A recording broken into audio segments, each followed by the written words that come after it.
Assalamualaikum warahmatullahi wabarakatuh. Kecerdasan emosi oleh Daniel Goleman, Emotional Intelligence. Secara ringkasnya, buku ini menyatakan bahawa IQ dan kecerdasan emosi berfungsi secara berasingan. Kecerdasan emosi beroperasi dalam 5 keadaan.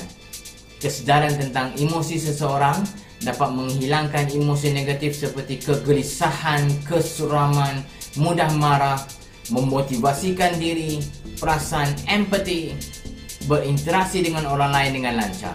Kita mempunyai 2 fikiran, minda berfikir dan minda perasaan. Apabila emosi beroperasi di bawah tahap kesedaran, ia dapat mengawal tindakan dan mood kita. Dengan menyedari emosi kita, kita dapat menggunakan otak pemikiran kita untuk menilai mana yang baik dan mana yang buruk. Walaupun kita tidak dapat mengawal apa yang kita rasa ketika kita dihanyutkan oleh emosi, kita dapat mengawal jangka masa emosi itu hadir. Apabila emosi menguasai otak kita, memori kerja kita tidak dapat beroperasi dengan baik dan kita kehilangan keupayaan untuk fokus kepada sesuatu perkara. Kebijaksanaan dalam kepercayaan lama meletakkan bahawa kemampuan kita untuk berjaya dalam hidup banyak bergantung kepada IQ kita. Goleman mengemukakan idea bahawa banyak kejayaan dalam hidup bergantung pada apa yang diberi nama kecerdasan emosi, Emotional Intelligence, yang merangkumi kemampuan seperti kawalan diri, kegigihan dan motivasi diri.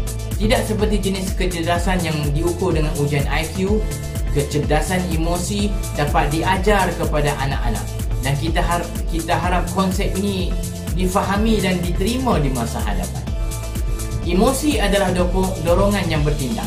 Evolusi telah memberi kita emosi sehingga kita dapat bertindak dengan cepat dalam situasi yang terlalu penting yang dibiarkan akal saja.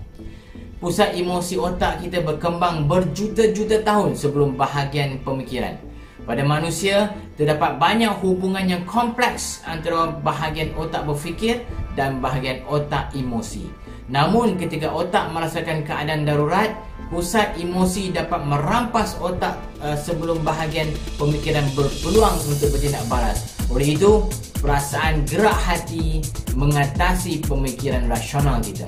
Kecerdasan emosi melibatkan pengharmonian antara emosi dan pemikiran.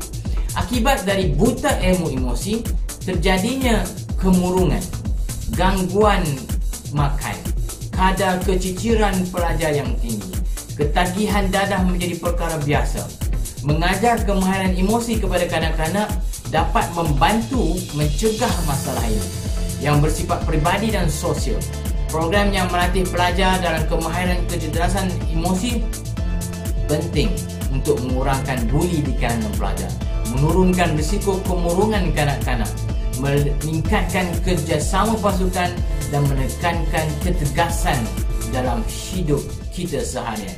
Buku Daniel Goleman memberi impak yang besar ketika pertama kali diterbitkan pada tahun 1995.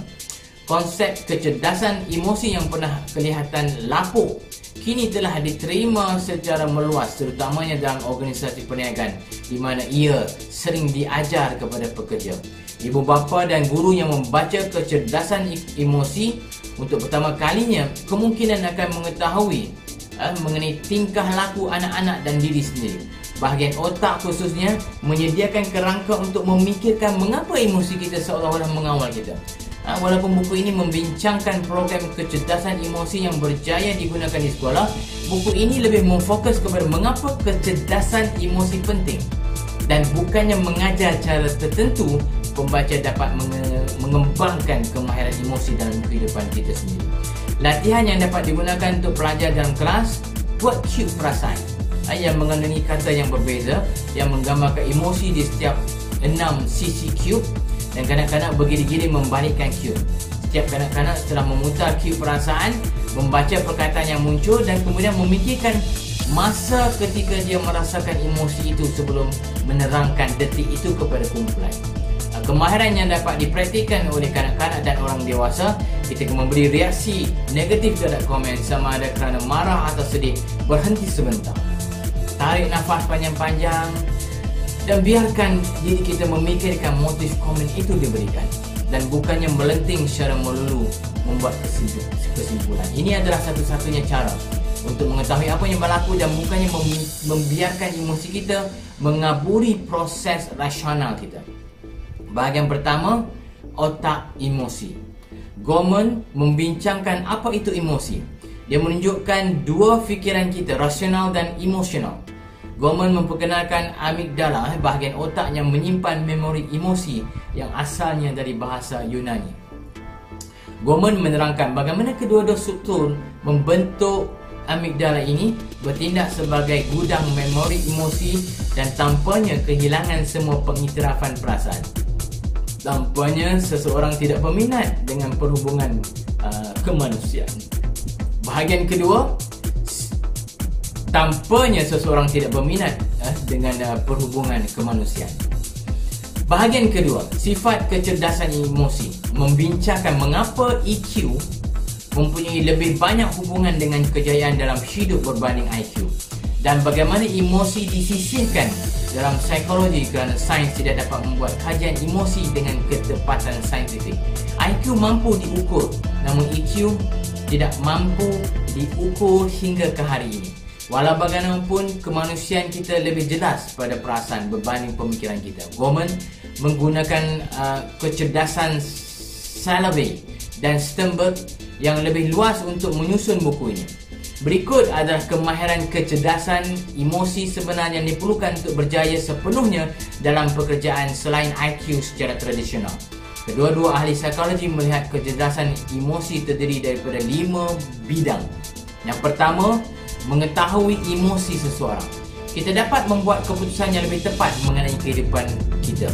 Menguruskan emosi, menghilangkan kegelisahan, bangkit kembali, mempunyai pemikiran positif untuk memanfaatkan keadaan. Yang ketiga, memotivasi diri sendiri, menunda kepuasan, kegigihan, peringkat keinginan untuk mencapai matlamat, harapan, melakukan pekerjaan yang kita sukai dan suka, memberi lebih banyak aliran kerja dan kehidupan kita menghasilkan hasil yang lebih baik dan memuaskan.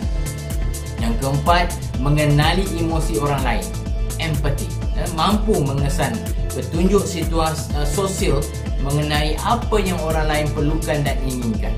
Kemahiran yang dimiliki oleh guru yang berjaya, orang dalam bidang jualan dan pengurusan, mendapatkan makna dalam mesej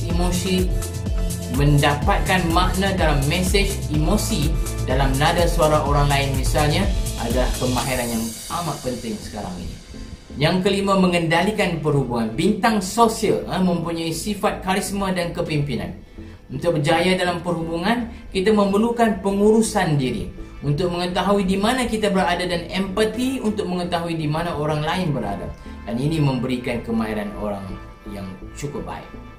Bahagian ketiga, kecerdasan emosi diterapkan. Perkahwinan atau perhubungan menggoda, menegur personaliti seseorang dan bukan tingkah laku. Ini adalah beberapa masalah emosi utama yang boleh merosakkan perkahwinan, perhubungan kita. Mekanisme pembaikan dalam perkahwinan yang baik berakar pada kecerdasan emosi. Keupayaan untuk menenangkan diri, menjaga perbincangan dengan baik, empati dan mendengar dengan baik. Goleman mengatakan bahawa jika kita menumpukan perhatian pada kecekapan emosi di atas, kita akan mendapat hubungan yang lebih lancar berbanding dengan menumpukan perhatian pada isu-isu tertentu seperti membesarkan anak, wang, kerja, rumah dan lain-lain. Dalam perbincangan, majikan yang sombong mempunyai pengaruh kuat pada kerja berpasukan dan prestasi peribadi. Tekanan menjadikan pekerja tidak bermaya dan hilang daya berfikir. Dan apa keadaan sekalipun, kita haruslah dalam keadaan ceria dan hati terbuka untuk melakukan perkara tersebut. Belajar, bekerja, bermain, semuanya. Kalau kita tertekan, kita tidak mampu memberikan tumpuan dan prestasi 100%. Belajar tanpa tekanan, bekerja tanpa tekanan, bermain tanpa tekanan, nikmati hidup kita dan kita akan memberikan yang terbaik. Pekerja cemerlang mempunyai hubungan utuh dengan komunikasi berkesan, kepakaran dan kepercayaan peribadi. Ini adalah kemahiran emosi yang terbaik dalam organisasi. Tidak ada jumlah IQ yang dapat membina rangkaian yang berjaya. Ia memerlukan kemahiran emosi dan peribadi seseorang. Kesihatan, kesan kemarahan terhadap prestasi jantung. Telah diketahui umum bahawa permusuhan, pertelingkahan membuatkan individu berisiko menghadapi serangan jantung. Bahagian keempat, peluang perubahan. Windows opportunity. Keibubapaan Goleman melihat kemampuan kita dalam menangani tindak balas emosi anak-anak dan bagaimana ia memainkan peranan utama dalam tahap kecerdasan emosi yang akan dimiliki oleh anak-anak. Goleman juga memperincikan laporan mengenai pembelajaran bayi dan menunjukkan bahawa pembelajaran anak-anak di sekolah bergantung pada 7 bahan utama di sekitar kaedah pembelajaran. Semuanya adalah kecerdasan emosi. Keyakinan, rasa ingin tahu, kesengajaan, pengendalian diri, berkaitan, keupayaan berkomunikasi dan bekerjasama.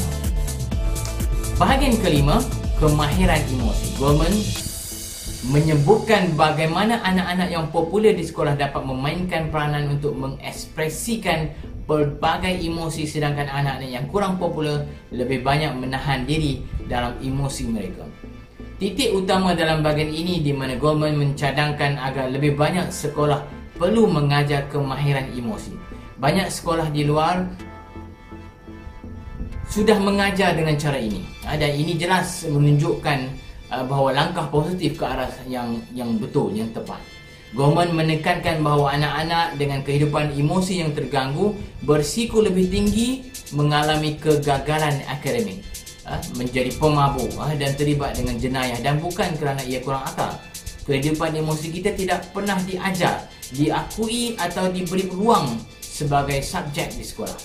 Secara ringkasnya, kita sebagai manusia belum menyedarinya secara serius nilai kecerdasan emosi yang cukup untuk menjadikan sekolah dan alam kerjaya kita dipenuhi oleh manusia yang bersifat manusia dan bukannya robot. Dan sekarang dengan buku ini, kita bangun.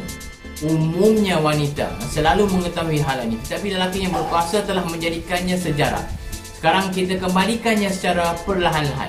Mulakan di rumah, mulakan di organisasi anda bekerja. Tekankan peri pentingnya kecerdasan emosi pada setiap individu yang bernama manusia.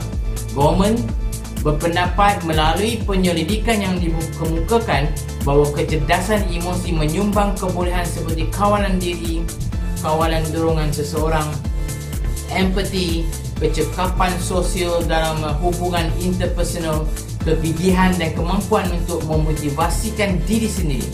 Goleman menunjukkan bagaimana kemahiran ini menentukan kejayaan kita dalam hubungan dan pekerjaan, dan bagaimana emosi mempunyai perkaitan yang lebih penting dengan kejayaan sesebuah organisasi berbanding dengan IQ. Serta ia juga memberi kesan penting terhadap kesejahteraan fizikal kita. Perkara di atas nampak jelas bahawa hanya cemerlang IQ yang tinggi tidak cukup untuk berjaya, dan kita memerlukan dorongan dan pengurusan diri untuk sampai ke sana. Apa yang diketengahkan oleh Goleman ialah kemahiran lain yang diperlukan dapat dilabelkan sebagai emotional IQ. Komentar: sistem pendidikan harus menitik beratkan pembangunan EQ pelajar bermula dari sekarang. Sama seperti apa yang berlaku di Jepun, di mana pendidikan awal kanak-kanak adalah membentuk sasiat, disiplin dan EQ. Bila semua ini tersemat dalam jiwa pelajar, amat mudah untuk IQ dikembangkan di dalam diri. Maka terbentuklah seorang individu manusia yang seimbang IQ dan EQ-nya. Mentaliti ibu bapa yang terlalu menekankan IQ yang tinggi di kalangan anak-anak mereka juga harus difikirkan semula. Mana yang lebih penting? Anak yang ber-IQ tanpa EQ atau anak yang ber-EQ tanpa IQ? Atau disematkan kedua-duanya sekali? Sesetengah anak kita kurang pintar dari segi pelajaran, namun EQ-nya cukup tinggi. Sangat menghormati orang, rajin membantu, mendengar kata. Mudah-mudahan anak ini akan menjaga kita semasa kita tua kelak. Di peringkat organisasi pula, jurutera khususnya harus dibimbing EQ mereka agar lebih bersifat kemanusiaan. Kerana acap kali mereka lupa bahawa satu hari mereka akan memanjat tangga kerjaya mereka dan mempunyai anak buah. Di sini kemahiran EQ amat penting untuk mengendalikan pekerja bawahan, untuk pelajar maupun sebagai seorang individu. Seimbangkan IQ dan EQ anda. Kedua-duanya penting untuk menjadi manusia yang cemerlang. Salam Nusantara.